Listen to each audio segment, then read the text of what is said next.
Price lord. ದೇವರ ಪರಿಶುದ್ಧವಾದ ನಾಮಕ್ಕೆ ಮಹಿಮೆ ಉಂಟಾಗಲಿ. ಕರ್ತನಲ್ಲಿ ಪ್ರೀತಿಯುಳ್ಳ ನನ್ನ ಎಲ್ಲ ಸಹೋದರ ಸಹೋದರಿಯರೇ, ಈ ಸಂದೇಶದ ಮೂಲಕವಾಗಿ ನಿಮ್ಮೆಲ್ಲರನ್ನು ಸಂಧಿಸುವಂತೆ ದೇವರು ಕೊಟ್ಟಿರುವಂಥ ಮಹಾಕೃಪೆಗಾಗಿ ನಾನು ದೇವರಿಗೆ ಸ್ತೋತ್ರ ಸಲ್ಲಿಸ್ತೇನೆ. ಮತ್ತು ವೀಕ್ಷಿಸುತ್ತಿರುವಂಥ ತಮ್ಮೆಲ್ಲರಿಗೂ ಅತಿ ಬೇಗನೆ ಬರಲಿರುವಂಥ ಯೇಸು ಕ್ರಿಸ್ತನ ನಾಮದಲ್ಲಿ ವಂದನೆಗಳನ್ನು ತಿಳಿಸೋಳಾಗಿದ್ದೇನೆ.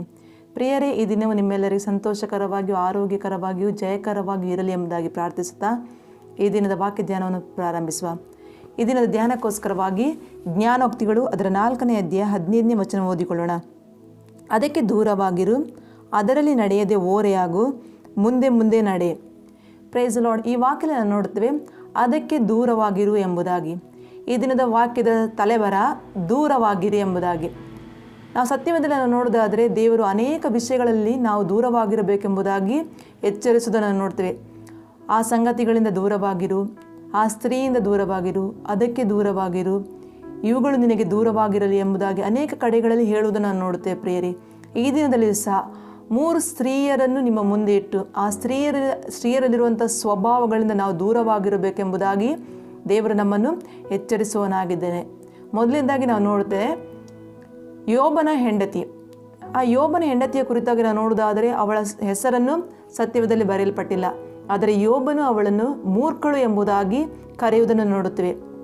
ಇದಕ್ಕೆ ಕಾರಣ ಏನೆಂಬುದಾಗಿ ಹೇಳುವುದಾದರೆ ಅವಳಲ್ಲಿದ್ದಂಥ ಸ್ವಭಾವ ಅದು ಮೂರ್ಖಳಲ್ಲಿದ್ದಂಥ ಸ್ವಭಾವ ಆಗಿದೆ. ಪ್ರಿಯರೇ, ಅವಳು ತನ್ನ ಗಂಡನಿಗೆ ಆಸ್ತಿ ಪಾಸ್ತಿ ಅಂತಸ್ತು ಆರೋಗ್ಯ ಎಲ್ಲವೂ ಇರಬೇಕಾದರೆ ಸಂತೋಷವಾಗಿ ದೇವರನ್ನು ಸ್ತುತಿಸುವಳಾಗಿದ್ದಳು, ದೇವರನ್ನು ಕೊಂಡಾಡುವಳಾಗಿದ್ದಳು. ಆದರೆ ಯಾವಾಗ ಆಕೆಯ ಗಂಡನ ಅಂದರೆ ಯೋಬನ ಆಸ್ತಿ ಪಾಸ್ತಿಯು ಕಳಕೊಂಡನು, ಅವನ ಆರೋಗ್ಯವು ಹದಗೆಟ್ಟಿತು, ಅವನು ಬೂದಿಯಲ್ಲಿ ಕುಳಿತುಕೊಳ್ಳುವಂಥ ಒಂದು ಪರಿಸ್ಥಿತಿ ಬಂದಾಗ ಅಲ್ಲಿ ಅವಳು ದೇವರನ್ನು ಆತುಕೊಳ್ಳುವುದಕ್ಕೆ ಬದಲಾಗಿ ಯೋಬನಿಗೆ ಬಲಪಡಿಸುವುದಕ್ಕೆ ಬದಲಾಗಿ ಅವಳೇನು ಮಾಡಿದ್ದಾಳೆ, ದೇವರನ್ನು ದೂಷಿಸಿ ನೀನು ಸಾಯಿ ಎಂಬುದಾಗಿ ಹೇಳುವುದನ್ನು ನಾವು ನೋಡುತ್ತೇವೆ. ಪ್ರಿಯರೇ, ಯೋಬನ ಜೊತೆಯಲ್ಲಿ ನಿಂತುಕೊಂಡು ಅವನ ಕಷ್ಟದಲ್ಲಿ ಸಹಕಾರಿಯಾಗಿ ನಿಂತುಕೊಳ್ಬೇಕಾದಂಥ ಆ ಯೋಬನ ಹೆಂಡತಿಯು ಅಲ್ಲಿ ನೀನು ಬೇಗ ಸತ್ತು ಹೋಗು, ದೇವರನ್ನು ದೂಷಿಸಿ ಸಾಯಿ ಎಂಬುದಾಗಿ ಹೇಳುವುದನ್ನು ನೋಡುತ್ತೇವೆ. ಅವಳಿಗೆ ಎಲ್ಲ ಆಸ್ತಿ ಅಂತಸ್ತು ಎಲ್ಲ ಸುಖಗಳು ಇರಬೇಕಾದ್ರೆ ಅವಳು ಗಂಡನ ಜೊತೆಯಲ್ಲಿ ಇದ್ದುಕೊಂಡು ದೇವರನ್ನು ಸ್ತುತಿಸೋಳಾಗಿದ್ಲು. ಆದರೆ ಕಷ್ಟಗಳು ಬಂದಾಗ ಅವಳಿಗೆ ಗಂಡನೂ ಬೇಡ ದೇವರು ಬೇಡ ಎಂಬ ಒಂದು ಪರಿಸ್ಥಿತಿಯಲ್ಲಿ ಒಂದು ಮನಸ್ಥಿತಿಯಲ್ಲಿ ಅವಳಿರುವುದನ್ನು ನೋಡುತ್ತೇವೆ. ಪ್ರಿಯರೇ, ಇದೇ ರೀತಿಯಾಗಿ ಈ ದಿನದಲ್ಲಿ ಅನೇಕ ದೇವಜನರು ಸಹ ಸಂತೋಷ ಸಮಾಧಾನ ಆರೋಗ್ಯಗಳು ಇರಬೇಕಾದ್ರೆ ಅವರು ದೇವರನ್ನು ಸ್ತುತಿಸುವವರಾಗಿರ್ತಾರೆ, ಆರಾಧನೆಗೆ ಹೋಗುವವರಾಗಿರ್ತಾರೆ, ದೇವರ ಒಂದು ಸಾಕ್ಷಿಯಾಗಿ ನಿಂತಿರ್ತಾರೆ. ಆದರೆ ಯಾವ ಕಷ್ಟಗಳು ಅವರ ಜೀವಿತದಲ್ಲಿ ಬರ್ತದೋ, ಕೆಲವು ಇಕ್ಕಟ್ಟಿನ ಪರಿಸ್ಥಿತಿಗಳು ಅವರ ಜೀವಿತದಲ್ಲಿ ಬರಬೇಕಾದ್ರೆ, ಅನಾರೋಗ್ಯಗಳು ಅವರ ಕುಟುಂಬದಲ್ಲಿ ಅವರ ಜೀವಿತದಲ್ಲಿ ಬರಬೇಕಾದ್ರೆ ಅವರು ದೇವರನ್ನು ದೂಷಿಸ್ತಾರೆ, ದೇವರ ಮೇಲೆ ತಪ್ಪು ಹೊರಿಸುವವರಾಗಿರ್ತಾರೆ. ನಾನು ಏನು ಮಾಡಿದೆ ಅಂತ ನನಗೆ ದೇವರ ಈ ಶಿಕ್ಷೆ ಕೊಟ್ಟಿ ಎಂಬುದಾಗಿ ದೇವರನ್ನು ಪ್ರಶ್ನೆ ಮಾಡುವವರಾಗಿರ್ತಾರೆ, ದೇವರ ಮೇಲೆ ಗುಣುಗುಟ್ಟುವವರಾಗಿರ್ತಾರೆ. ಇದರ ನಿಮಿತ್ತವಾಗಿ ಅವರು ಹೊಂದಿಕೊಳ್ಳಬೇಕಾದಂಥ ಆಶೀರ್ವಾದಗಳನ್ನು ಕಳೆದುಕೊಳ್ಳುವವರಾಗಿರ್ತಾರೆ. ಪ್ರಿಯರೇ, ಇಲ್ಲಿ ಯೋಬನು ಹೇಳುತ್ತಿದ್ದಾನೆ, ನಾವು ದೇವರಿಂದ ಒಳ್ಳೆಯದನ್ನು ಮಾತ್ರ ಹೊಂದುವುದು, ಕೆಟ್ಟದನ್ನು ಹೊಂದಬಾರದು ಎಂಬುದಾಗಿ.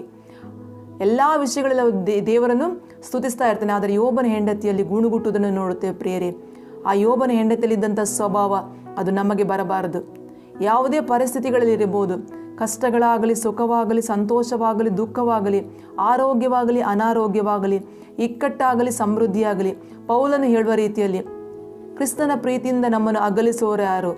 ಕಷ್ಟವೋ ಸಂಕಟವೋ ಅನ್ನವಿಲ್ಲದಿರುವುದು ವಸ್ತ್ರವಿಲ್ಲದಿರುವುದು ಗಂಡಾಂತರವೋ ಈಗಿನ ಸಂಗತಿಗಳಾಗಲಿ ಮುಂದಿನ ಸಂಗತಿಗಳಾಗಲಿ ದೇವದೂತರಾಗಲಿ ದುರಾತ್ಮಗಳಾಗಲಿ ಬೇರೆ ಯಾವ ಸಂಗತಿಯೇ ಆಗಲಿ ನಮ್ಮನ್ನು ನಮ್ಮ ದೇವರಾದ ಯೇಸು ಕ್ರಿಸ್ತನ ಪ್ರೀತಿಯಿಂದ ನಮ್ಮನ್ನು ಅಗಲಿಸಲಾರದು ಎಂಬುದಾಗಿ ನನಗೆ ನಿಶ್ಚಯ ಉಂಟು ಎಂಬುದಾಗಿ ದೃಢವಾಗಿ ಹೇಳುವ ರೀತಿಯಲ್ಲಿ ನಾವು ಸಹ ಯಾವುದೇ ಪರಿಸ್ಥಿತಿಗಳಾಗಲಿ, ಅದು ಅವಮಾನವಾಗಲಿ ನಿಂದೆ ಆಗಲಿ ಸೆರೆಮನೆಯಾಗಲಿ ಯಾವುದೇ ಪರಿಸ್ಥಿತಿಗಳಾಗಲಿ ದೇವರ ಮೇಲೆ ಗುಣುಗುಟ್ಟದೆ ದೇವರನ್ನು ದೂಷಿಸದೆ ಸಂತೋಷವಾಗಿ ದೇವರನ್ನು ಸ್ತುತಿಸುವವರಾಗಿರುವಾಗ ನಾವು ದೇವರಿಂದ ಆಶೀರ್ವಾದವನ್ನು ಹೊಂದಿಕೊಳ್ಳುವವರಾಗಿದ್ದೇವೆ. ಪ್ರಿಯರೇ, ಈ ಯೋಬನ ಹೆಂಡತಿರಿದ್ದಂಥ ಸ್ವಭಾವ ನಮ್ಮಿಂದ ದೂರವಾಗಿರಬೇಕು.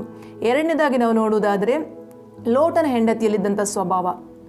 ಈ ಲೋಟನ ಹೆಂಡತಿಯ ಒಂದು ಜೀವಿತವನ್ನು ನೋಡುವುದಾದರೆ ಲೋಟ ಅವನ ಕುಟುಂಬವು ಸೋದಮ್ ಗೊಮೋರದಲ್ಲಿ ವಾಸಿಸ್ತಿತ್ತು. ಆ ಸೀಮೆಯನ್ನು ದೇವರು ನಾಶ ಮಾಡಲಿಕ್ಕೆ ಬಂದಾಗ ನೀತಿವಂತನಾದ ಲೋಟನನ್ನು ಅವನ ಕುಟುಂಬವನ್ನು ರಕ್ಷಿಸುವುದಕ್ಕೋಸ್ಕರವಾಗಿ ಅಲ್ಲಿ ದೇವದೂತರು ಹೇಳ್ತಾ ಇದ್ದಾರೆ, ನೀನು ಇಲ್ಲಿಂದ ಓಡಿ ಹೋಗು, ಈ ಪಟ್ಟಣವನ್ನು ಬಿಟ್ಟು ಓಡಿ ಹೋಗು, ಬೆಟ್ಟಕ್ಕೆ ಓಡಿ ಹೋಗು, ಹಿಂದಿರುಗಿ ನೋಡಬೇಡ ಎಂಬುದಾಗಿ ಎಚ್ಚರಿಕೆಯನ್ನು ಕೊಟ್ಟು ಅಲ್ಲಿ ದೇವದೂತರು ಅವರನ್ನು ಕಳಿಸುವುದನ್ನು ನೋಡುತ್ತೇವೆ. ಆದರೆ ಇವರು ಬೆಟ್ಟದ ಕಡೆಗೆ ಓಡುತ್ತಿರಬೇಕಾದ್ರೆ ಲೋಟನ ಹೆಂಡತಿಯ ಹೃದಯವು ತಾನು ಬಿಟ್ಟು ಬಂದಂಥ ಊರಿನ ಕಡೆಗೂ, ತನ್ನ ಒಂದು ಮನೆಯ ಕಡೆಗೂ, ತಾನು ಅಲ್ಲಿ ಬಿಟ್ಟು ಬಂದಂಥ ಆಸ್ತಿ ಪಾಸ್ತಿಗಳ ಕಡೆಗೆ ಇದ್ದದ ನಿಮಿತ್ತವಾಗಿ ದೇವದೂತರ ಎಚ್ಚರಿಕೆಯನ್ನು ತಿರಸ್ಕರಿಸಿ ಹಿಂದಿರುಗಿ ನೋಡಿದರೆ ಅದರ ನಿಮಿತ್ತವಾಗಿ ಉಪ್ಪಿನ ಕಂಬವಾಗಿ ಮಾರ್ಪಡುವುದನ್ನು ನೋಡುತ್ತೇವೆ ಪ್ರಿಯರೇ. ಅವಳು ಅಲ್ಲಿ ನಾಶವಾಗುವುದನ್ನು ನೋಡುತ್ತೇವೆ. ಈ ದಿನದಲ್ಲಿ ಸಹ ನಿತ್ಯ ಜೀವಕ್ಕೋಸ್ಕರವಾಗಿ ಕರೆಯಲ್ಪಟ್ಟಂಥ, ಲೋಕದಿಂದ ಬೇರ್ಪಟ್ಟು ಈ ಒಂದು ಲೋಕವನ್ನು ಬಿಟ್ಟು ನಿತ್ಯದ ಕಡೆಗೆ ಓಡುವುದಕ್ಕಾಗಿ ಕರೆಯಲ್ಪಟ್ಟಂಥ ನಾವು ಬಿಟ್ಟು ಬಂದಂಥ ಅದೇ ಒಂದು ಹಳೆಯ ಸಂಪ್ರದಾಯಗಳನ್ನು, ಹಳೆಯ ಒಂದು ಆಚಾರ ವಿಚಾರಗಳ ಕಡೆಗೆ ಮನಸ್ಸಿಟ್ಟು, ಈ ಲೋಕದ ಕಡೆಗೆ ಮನಸ್ಸಿಟ್ಟು ಲೋಕದ ಆಸೆಗಳಿಗೆ ಒಳಗಾಗಿ ಹಿಂದಿರುಗಿ ನೋಡುವುದಾದರೆ ನಾವು ಸಹ ನಾಶನವನ್ನು ಹೊಂದುವರಾಗಿದ್ದೇವೆ ಪ್ರಿಯರೇ. ಯಾಕಂದರೆ ದೇವರ ವಾಕ್ಯ ಹೇಳ್ತದೆ, ನೇಗಿಲ ಮೇಲೆ ಕೈ ಇಟ್ಟು ಹಿಂದಿರುಗಿ ನೋಡುವನು ನನಗೆ ಯೋಗ್ಯನಲ್ಲ ಎಂಬುದಾಗಿ. ನಾವು ದೇವರ ಒಂದು ಆಜ್ಞೆಗೆ ಒಳಗಾಗಿ ದೇವರಿಗೆ ವಿಧೇಯರಾಗಿ ನಾವು ನಿತ್ಯದ ಕಡೆಗೆ ಓಡುತ್ತಿರಬೇಕಾದ್ರೆ, ಈ ಲೋಕವನ್ನು ಬಿಟ್ಟು ನಾವು ದೇವರ ಮಾರ್ಗದಲ್ಲಿ ನಡೆಯುತ್ತಿರಬೇಕಾದ್ರೆ ಪುನಃ ನಾವು ತಿರುಗಿ ಇಲ್ಲಿ ಲೋಕದ ಆಸೆಗಳಿಗೆ ಒಳಗಾಗಬಾರದು ಪ್ರಿಯರೇ. ಇಸ್ರಾಯೇಲ್ಯರು ಅರಣ್ಯದಲ್ಲಿ ನಾಶವಾಗುವುದಕ್ಕೆ ಕಾರಣ ಅವರ ಹೃದಯವು ಒಂದು ಐಗುಪ್ತದ ಕಡೆಗೆ ಇತ್ತು. ಯಾವುದೇ ಒಂದು ಕಷ್ಟದ ಪರಿಸ್ಥಿತಿಗಳು ಅವರಿಗೆ ಬಂದಾಗಲೂ ಅವರು ಹೇಳ್ತಿದ್ದರು, ಅಲ್ಲಿ ನಮಗೆ ಸೌತೆಕಾಯಿ ಇತ್ತು, ಅಲ್ಲಿ ನಮಗೆ ಈರುಳ್ಳಿ ಬೆಳ್ಳುಳ್ಳಿ ಸಿಗ್ತಾ ಇತ್ತು, ಅಲ್ಲಿ ನಮಗೆ ಅದು ಇತ್ತು ಇದು ಇತ್ತು ಎಂಬುದಾಗಿ ಐಗುಪ್ತದನ್ನೇ ಅವರು ದೃಷ್ಟಿಸ್ತಾ ಇದ್ದರು. ದೇವರು ಮಾಡಿದಂಥ ಅದ್ಭುತಗಳ ಕಡೆಗೆ ಅವರು ಗಮನ ಕೊಡದೆ ಅವರ ಹೃದಯವೆಲ್ಲವೂ ಲೋಕದ ಕಡೆಗೆ ಇದ್ದ ನಿಮಿತ್ತವಾಗಿ ಅವರ ಅರಣ್ಯದಲ್ಲಿ ಗುಣಗುಟ್ಟುವುದರ ಮೂಲಕವಾಗಿ ನಾಶವಾಗುವುದನ್ನು ನಾವು ನೋಡ್ತೇವೆ ಪ್ರಿಯರೇ. ಆ ಲೋಟನ ಹೆಂಡತಿಯಲ್ಲಿದ್ದಂಥ ಸ್ವಭಾವವು ನಮ್ಮಲ್ಲಿ ಬರಬಾರದು. ನಾವು ಈ ಲೋಕವನ್ನು ಬಿಟ್ಟವರಾಗಿದ್ದೇವೆ. ಅದಕ್ಕೆ ಕೊಲೊಸ್ಸೆ ಬರೆದ ಪತ್ರಿಕೆಯಲ್ಲಿ ನಾವು ನೋಡ್ತೇವೆ, ಭೂ ಸಂಬಂಧವಾದ ವಿಷಯಗಳ ಮೇಲೆ ಮನಸ್ಸಿಡಬೇಡಿರಿ, ಪರಲೋಕ ಭಾವದವರಾಗಿರಿ, ಯಾಕೆಂದರೆ ನೀವು ಸತ್ತಿರಲ್ಲ ಎಂಬುದಾಗಿ. ನಾವು ಕ್ರಿಸ್ತನಲ್ಲಿ ಈ ಲೋಕಕ್ಕೆ ನಾವು ಸತ್ತವರಾಗಿದ್ದೇವೆ ಪ್ರಿಯರೇ. ಈ ಲೋಕದ ಯಾವುದೇ ಆಶೆಗಳಿಗೆ, ಈ ಲೋಕದ ಯಾವುದೇ ಆಡಂಬರಗಳಿಗೆ, ಕಣ್ಣಿನ ಆಶೆಗಳಿಗೆ, ಶರೀರದ ಇಚ್ಛೆಗಳಿಗೆ ಅಥವಾ ಆಸ್ತಿ ಅಂತಸ್ತುಗಳಿಗೆ ನಾವು ನಮ್ಮ ಮನಸ್ಸನ್ನು ಕೊಡಬಾರದು ಪ್ರಿಯರೇ. ನಿತ್ಯದ ಕಡೆಗೆ ಆ ಒಂದು ಆಶೀರ್ವಾದ ಕ್ರಿಸ್ತನನ್ನು ದೃಷ್ಟಿಸಿದವರಾಗಿ, ನಮ್ಮ ನಂಬಿಕೆಯನ್ನು ಹುಟ್ಟಿಸುವನು ಪೂರೈಸುವನು ಆಗಿರುವ ಯೇಸು ಕ್ರಿಸ್ತನ ಮೇಲೆ ನಮ್ಮ ದೃಷ್ಟಿಯನ್ನಿಟ್ಟು ನಮಗೆ ನೇಮಕವಾದ ಓಟವನ್ನು ಸ್ಥಿರಚಿತದಿಂದ ನಾವು ಓಡಿ ಮುಗಿಸುವವರಾಗಿರಬೇಕು. ಆಗ ಮಾತ್ರ ನಾವು ನಿತ್ಯ ಜೀವವನ್ನು ಹೊಂದಿಕೊಳ್ಳಲಿಕ್ಕೆ ಸಾಧ್ಯವಾಗ್ತದೆ. ಮೂರನೇದಾಗಿ ನಾವು ನೋಡುವುದಾದರೆ ಆದಾಮನ ಹೆಂಡತಿಯಾದ ಹವ್ವಳ ಕುರಿತಾಗಿ ನಾವು ನೋಡುತ್ತೇವೆ.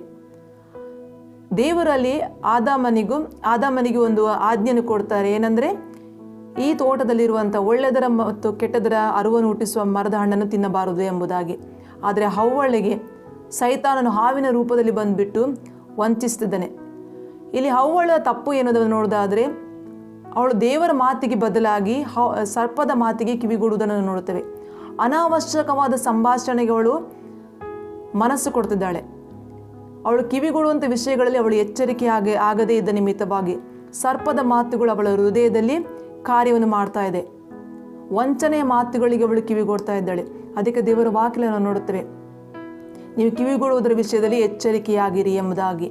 ನಾವು ಯಾವ ವಿಷಯಗಳಿಗೆ ಕಿವಿಗೊಡ್ತಿದ್ದೇವೆ ಎಂಬುದಾಗಿ ನಾವು ಎಚ್ಚರಿಕೆಯಿಂದ ತಿಳಿದುಕೊಳ್ಳುವವರಾಗಿರಬೇಕು ಪ್ರಿಯರೇ. ಅನಾವಶ್ಯಕವಾದ ಮಾತುಗಳಿಗೆ ಕಿವಿಗೊಡ್ತಿದ್ದೆವು, ಕಿವಿಯುದುವಂಥವರ ಮಾತುಗಳಿಗೆ ಕಿವಿಗೊಡ್ತಿದ್ದೆವು, ಚಾಡಿ ಮಾತುಗಳಿಗೆ ಕಿವಿಗೊಡ್ತಿದ್ದೆವು, ಹುರುಳಿಲ್ಲದಂಥ ಮಾತುಗಳಿಗೆ ನಾವು ಕಿವಿಗೊಡ್ತಿದ್ದೆವು. ನಮ್ಮನ್ನು ನಾವು ಪರೀಕ್ಷಿಸಿಕೊಳ್ಳಬೇಕು. ಇಲ್ಲಿ ಹವ್ವಳು ಅನಾವಶ್ಯಕವಾದ ಮಾತುಗಳಿಗೆ, ದೇವರ ವಾಕ್ಯಕ್ಕೆ ಅಪನಂಬಿಕೆಯನ್ನು ಹುಟ್ಟಿಸುವಂಥ ಮಾತುಗಳಿಗೆ ಕಿವಿಗೊಟ್ಟ ನಿಮಿತ್ತವಾಗಿ ನಾಶನವನ್ನು ಕೊಯ್ಯುವುದನ್ನು ನೋಡುತ್ತಿದ್ದೇವೆ ಪ್ರಿಯರೇ. ಅದೇ ರೀತಿಯಾಗಿ ಈ ದಿನದಲ್ಲಿ ಲೋಕದ ಮಾತುಗಳಿಗೆ, ಮನುಷ್ಯರ ಮಾತುಗಳಿಗೆ, ಸೈತಾನನ ಮಾತುಗಳಿಗೆ ನಾವು ಕಿವಿಗೊಡುವಾಗ ದೇವರ ಮೇಲಿರುವಂಥ ನಂಬಿಕೆ ಅದು ಕುಂದಿಸಲ್ಪಡುತ್ತದೆ ಪ್ರಿಯರೇ. ಅದಕ್ಕೆ ದೇವರ ವಾಕ್ಯ ಹೇಳ್ತದೆ, ಭಕ್ತಿ ವೃದ್ಧಿ ಮಾಡುವಂಥ ಕಾಲೋಚಿತವಾದ ಮಾತುಗಳನ್ನು ಆಡಿರಿ ಎಂಬುದಾಗಿ. ನಾವು ಮಾತನಾಡಬೇಕಾದ್ರೂ, ನಾವು ಕಿವಿಗೊಡಬೇಕಾದ್ರೂ ನಮ್ಮ ಭಕ್ತಿಯನ್ನು ವೃದ್ಧಿಪಡಿಸುವಂಥ ಮಾತುಗಳನ್ನೇ ಆಡಬೇಕು, ಕಿವಿಗೊಡಬೇಕು ಪ್ರಿಯರೇ. ಆದರೆ ನಮ್ಮ ಭಕ್ತಿಯನ್ನು ಕುಂದಿಸುವಂಥ, ದೇವರ ವಾಕ್ಯಕ್ಕೆ ಅಪನಂಬಿಕೆಯನ್ನು ಹುಟ್ಟಿಸುವಂಥ ಯಾವ ಮಾತುಗಳಿಗೂ ನಾವು ಕಿವಿಗೊಡಬಾರದು. ಅನೇಕ ಸಮಯಗಳಲ್ಲಿ ನಾವು ನೋಡುವುದಾದರೆ ಅನೇಕ ಕಷ್ಟಗಳು ನಮ್ಮ ಜೀವಿತದಲ್ಲಿ ಬರುವುದಕ್ಕೆ ಕಾರಣ ಲೋಕದ ಮಾತುಗಳಿಗೆ ಕಿವಿಗೊಡುವುದರ ನಿಮಿತ್ತವಾಗಿ, ಭಯದ ಮಾತುಗಳು. ಈಗ ನಾವು ನೋಡುವುದಾದರೆ ಲೋಕದಲ್ಲಿ ಅನೇಕ ಸಂಗತಿಗಳು ನಡೀಬೇಕಾದ್ರೆ ಸೈತಾನ ನಮ್ಮ ಜೀವಿತದಲ್ಲಿ ಭಯವನ್ನು ಹುಟ್ಟಿಸ್ತಾನೆ. ಯಾವ ರೀತಿ ಕೊರೋನಾ ಸಮಯದಲ್ಲಿ ನ್ಯೂಸ್ ಚಾನೆಲ್ಗಳ ಮೂಲಕವಾಗಿ, ಅನೇಕ ಜನಗಳ ಮೂಲಕವಾಗಿ ಭಯದ ಮಾತುಗಳನ್ನು ಜನರ ಹೃದಯದಲ್ಲಿ ಬಿತ್ತಿದ ನಿಮಿತ್ತವಾಗಿ ಅನೇಕರು ನಾಶವಾದರು ಪ್ರಿಯರೇ. ಆ ಒಂದು ವೈರಸ್ನಿಂದ ನಾಶವಾದಕ್ಕಿಂತ ಜಾಸ್ತಿಯಾಗಿ ಆ ಭಯದ ಮಾತುಗಳಿಗೆ ಕಿವಿಗೊಟ್ಟ ನಿಮಿತ್ತವಾಗಿ ಅನೇಕರು ನಾಶವಾದರು. ಈ ದಿನದಲ್ಲಿ ಸಹ ಬೇಡವಾದ ಮಾತುಗಳಿಗೆ ಕಿವಿಗೊಡುವ ನಿಮಿತ್ತವಾಗಿ ಅನೇಕರು ಕ್ರಿಸ್ತ ನಂಬಿಕೆಯಿಂದ ಭ್ರಷ್ಟರಾಗಿ ಹೋಗುವವರಾಗಿದ್ದಾರೆ. ಕೆಲವರು ಹಣದ ಆಸೆಗಳನ್ನು ಬಿತ್ತುವಂಥ ಮಾತುಗಳನ್ನು ಆಡುವವರಾಗಿರ್ತಾರೆ. ಅಂಥ ಮಾತುಗಳಿಗೆ ನಾವು ಕಿವಿಗೊಡಬಾರದು ಪ್ರಿಯರೇ. ಹಣದ ಆಸೆಯು ಸಕಲ ವಿಧವಾದ ಕೆಟ್ಟತನಕ್ಕೆ ಮೂಲವಾಗಿದೆ. ಇದರಿಂದಾಗಿ ಕ್ರಿಸ್ತ ನಂಬಿಕೆಯಿಂದ ಭ್ರಷ್ಟರಾಗ್ತಾರೆ ಎಂಬುದಾಗಿ ತಿಮೋಥಿ ಪತ್ರಿಕೆಯನ್ನು ನಾವು ನೋಡುತ್ತೇವೆ. ಅನೇಕರು ಹಣದ ಆಸೆಗಳನ್ನು ಉಂಟು ಮಾಡುವಂಥ ಮಾತುಗಳನ್ನು ಆಡ್ತಾರೆ. ಹಣದ ಆಸೆಗಳನ್ನು ತಂದು ಇಡ್ತಾರೆ ನಮ್ಮ ಮುಂದೆ. ಇದನ್ನು ಮಾಡಿದರೆ ನಿಮಗೆ ಒಳ್ಳೆಯದಾಗ್ತದೆ, ಹೀಗೆ ಆಗ್ತದೆ, ಹಾಗೆ ಆಗ್ತದೆ. ಅಂಥ ಮಾತುಗಳಿಂದ ನಾವು ದೂರವಾಗಿರಬೇಕು. ಅಂಥ ಮಾತುಗಳಿಗೆ ನಾವು ಕಿವಿಗೊಡಬಾರದು. ಒಂದು ವೇಳೆ ಕಿವಿಗೊಟ್ಟರೆ ಯಾವ ರೀತಿ ಹವ್ವಳು ಕಿವಿಗೊಟ್ಟು ನಾಶವಾದಳು, ಅದೇ ರೀತಿಯಾಗಿ ನಿತ್ಯ ಜೀವದಿಂದ ನಾವು ನಿತ್ಯ ಜೀವನವನ್ನು ನಷ್ಟಪಡಿಸಿಕೊಳ್ಳುತ್ತೇವೆ.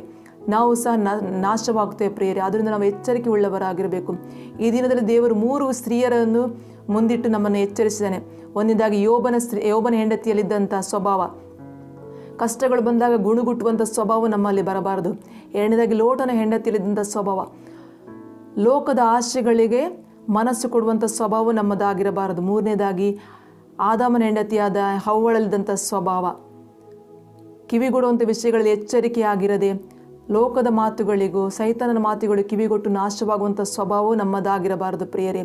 ಈ ಎಲ್ಲ ಸ್ವಭಾವಗಳಿಂದ ದೂರವಾಗಿದ್ದು ಕ್ರಿಸ್ತ ನಂಬಿಕೆಯಲ್ಲಿ ದೃಢವಾಗಿ, ಯೇಸು ಕ್ರಿಸ್ತನಲ್ಲಿ ದೃಢವಾಗಿ ನಿಂತುಕೊಂಡು ಆತನ ವಾಕ್ಯದಲ್ಲಿ ನಾವು ನೆಲೆಗೊಂಡವರಾಗಿ ನಾವು ಜೀವಿಸುವಾಗ ದೇವರ ಆಶೀರ್ವಾದವನ್ನು ಹೊಂದಿಕೊಳ್ಳಲಿಕ್ಕೆ ಸಾಧ್ಯವಾಗುತ್ತದೆ ಪ್ರಿಯರೇ. ದೇವರು ತಾನೇ ಆ ರೀತಿಯಾಗಿ ನಾವು ಇಂಥ ವಿಷಯಗಳಿಂದ ದೂರವಾಗಿರುವುದಕ್ಕೆ ದೇವರು ತಾನೇ ನಮಗೆ ಸಹಾಯವನ್ನು ಮಾಡಲಿ. ಈ ವಾಕ್ಯದ ಮೂಲಕವಾಗಿ ದೇವರು ನಿಮ್ಮನ್ನು ಆಶೀರ್ವದಿಸಲಿ. ನಾವು ಪ್ರಾರ್ಥನೆ ಮಾಡಿಕೊಳ್ಳೋಣ.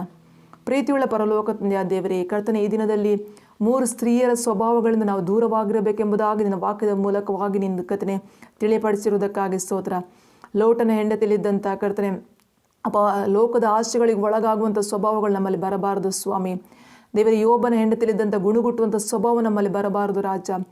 ಹವ್ವಳಲ್ಲಿದ್ದಂಥ ಕರ್ತನೆ ಹಾಲೆಲೂಯಾ ಕರ್ತನೆ, ಅನಾವಶ್ಯಕವಾದ ಮಾತುಗಳಿಗೆ ಕಿವಿಗೊಡುವಂಥ ಸ್ವಭಾವಗಳು ನಮ್ಮಿಂದ ದೂರವಾಗಿರಲಿ ಎಂಬುದಾಗಿ ಪ್ರಾರ್ಥಿಸ್ತೇನೆ ಸ್ವಾಮಿ. ನೀನು ನಮಗೆಲ್ಲರಿಗೂ ಸಹಾಯವನ್ನು ಮಾಡಿರಿ. ಕೇಳುವಂಥ ಪ್ರತಿಯೊಬ್ಬರು ನಿನ್ನ ಆಶೀರ್ವದಿಸಿರಿ, ಬಲಪಡಿಸಿರಿ.